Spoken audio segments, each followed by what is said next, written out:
Hey there, bibliophiles and those raising bibliophiles. Without ratings and warning labels, knowing which books are appropriate for your children to read is like navigating wild terrain without a map and a compass. I don't know about you, but I have been burned more than once handing my child a book that I thought was clean and appropriate for them to read. I'm a fellow mom, educator, reading specialist, and literary enthusiast trying to find great books for my children and yours to read. So if you're looking for a real review from a mom with a biblical worldview, then welcome and enjoy this week's book review. So this week's book review is Discovery in the Great Sand Dunes National Park. This is book 2 in the National Park Mystery Series by Aaron Johnson. Picking up where book 1 ends, the children and their families arrive at the Great Sand Dunes National Park in Colorado. Desiring to continue their adventures and exploration, Jake, Amber, and Wes plan to go sandboarding on the dunes. During their excursion, they identify a pond in the dunes, something they learn later is a very rare occurrence.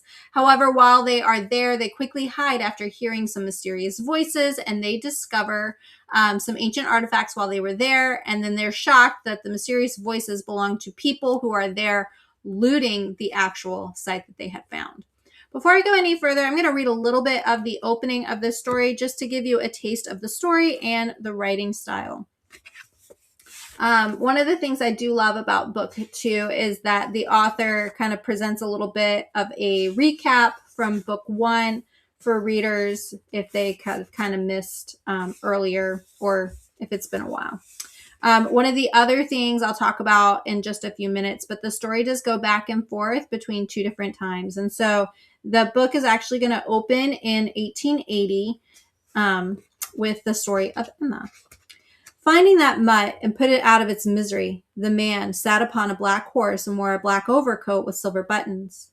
Though he was high in the mountains, his shirt and tie were crisp and unworn compared to the clothes of his 2 companions. A pair of hounds circled the 3 horses, baying and eager to pursue their prey. Yes, sir, the hounds have it scent now, so I expect we'll find it by sundown. The 3rd man patted the revolver strapped to his side. Then we'll dispatch the critter. I expect to see you 2 back at the mine tomorrow, the well-dressed man said, his voice firm. He jerked the reins to turn his horse and disappeared into the forest. And then there's a little break in the story. Emma! A girl about 16 appeared from behind the barn carrying 2 wooden buckets. Water sloshed over the rims of both, splashing a mix of dirt and water onto their dusty leather boots. The sweat on her forehead held fast several strands of strawberry blonde hair. A single braid swayed like a pendulum across the back of her button-up cotton shirt, which showed the unladylike signs of hard work. She set the buckets down on the steps of the house and shook the dust off the hem of her calico skirt. Yes, ma'am. I wondered where you'd get off to, that's all. The short older woman folded her muscular arms across her chest. Like most ranchers, she looked older than her true age, having been weathered by the sun and toil. Her blue-collared shirt was spotless thanks to the long apron she wore over her clothes. Mrs. Herard, could I take my horse out this afternoon when I've finished up with the chores? Yes, you may, child, but don't go off too far. I'll need your help with dinner. Thank you, ma'am. I'll be back in time. Emma dragged several heavy rugs out of the ranch house and threw them over the clothesline to hit them with a wooden pitchfork. After sweeping and scrubbing the floors, she put the rugs back and then went to the barn to find her horse. Gideon, how are you, boy? She ran her hand along the horse's side and then scratched his favorite spot right between his eyes. Gideon was the last of her family. Emma's parents and siblings had perished 2 years ago in the blizzard of 1878. She laid her cheek against his. It's just you and me this afternoon, boy. We can do what we please until dinner. Emma strapped a saddle on Gideon's back, slipped the bridle over his head, and led him out of the barn. The vanilla scent of the ponderosa pines filled the air, and the afternoon sun warmed Emma's skin. She looked through the trees to the north where the golden hills of the sand dunes spread out below them. Gideon made a nickering sound. Not today, boy. We'll visit the dunes again soon enough. Today we're going into the mountains. She put her foot in the stirrup and climbed into the saddle. They made their way along the Medano Pass road, which followed the creek into the mountains towards Medano Pass. In the summer months, miners and settlers from the east used the road to cross the San Gris de Cristo Mountains. Below the pass, Emma steered Gideon off the road and onto a trail that led up and into the forest. Because the way was dense with firs and spruce trees, she had to duck under branches and then guide Gideon over deadfall and around the giant boulder that choked their path. An hour later, they arrived at their destination, Madonna Lake. Surrounded by mountains and snowfields, this alpine lake had become Emma's favorite place in the world. Here, the only sounds came from the birds and the wind.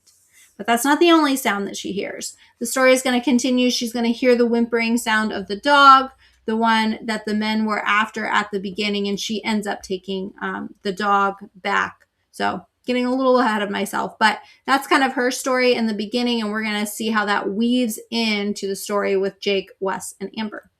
So the children arrive back to camp after they have found these looters, and they inform their parents and then a ranger of what they've discovered. So before they know it, their short 3-day visit to the Great Sand Dunes National Park becomes jam-packed with mysteries to solve and these looters to catch. With the help of Jake, Amber, and Wes, the looters are eventually caught, so spoiler alert, the artifacts are restored and more clues to further adventure left for them to solve. In the midst of uncovering the mystery around these stolen artifacts, Jake, Amber, and Wes do manage to still solve the clues that Jake's grandfather has left for them, which leads them to the meeting of Elmira Holcomb. As Jake learns from Elmira, she knew his distant relatives, Abe and Emma. So that Emma that I was just reading about is actually an ancestor to Jake. And then Abe, readers are going to remember from book 1. In the end, we do find out that Abe and Emma married. And so there is that interweaving of the story. Emma also discovers a dog, like I was reading at the beginning. And so this dog, she kind of returns to the homestead. The homesteader, Ulysses, he's the owner. He really helps Emma take care of the dog. And then the two of them go the next day and really follow where's this dog leading to, because the dog was trying to get away. So ultimately what they do is they find that Abe Evans has been trapped in a cavern. So a mysterious man is after Abe and the information that he has concerning a silver spearhead and a wooden box. Both end up in the hands of Jake and Amber and Wes, and they are only just beginning to understand what it is that they have. And then they kind of use that information that's kind of helping them on their way to their next destination, which is the Grand Canyon. So if you go to my website at holdingsteadfastreaders.com, you're going to get a few more details and information about this book. I have pulled particular quotes that I think were worth sharing, just a few other mentions. If you have a reader who enjoyed book 1, they're definitely going to enjoy book 2. If you this is the first time you're kind of being introduced to this series, then I would definitely recommend that you go back and see my review for book 1. But so far with book 1 and 2, I really do enjoy this series. I'm awaiting the arrival of book 3, so I went on ahead and looked at that. And book 6 is set to release very soon. It's currently on pre-order. So readers who love mystery and adventure, they're going to love this series. Johnson does a good job of kind of keeping that story engaging, and it's moving at a pace that even if you have a reluctant reader, they're going to get hooked with this story. It's a great story that has good parental role models and themes. The parents are involved. There's an uncle who's more of a survivalist. He's very involved, and they provide guidance and protection for the children. They also encourage their independence and for them to be brave and courageous for these young protagonists. Parents will appreciate those great themes and characters that really emulate the proper way to work through disagreements and disappointments as well, because not all is just hunky-dory in the story. The characters are also working through frustrations and disappointments with each other. So all in all, there's just great themes, great messages, children who are seeking adventure and parents who are guiding and supporting them in that.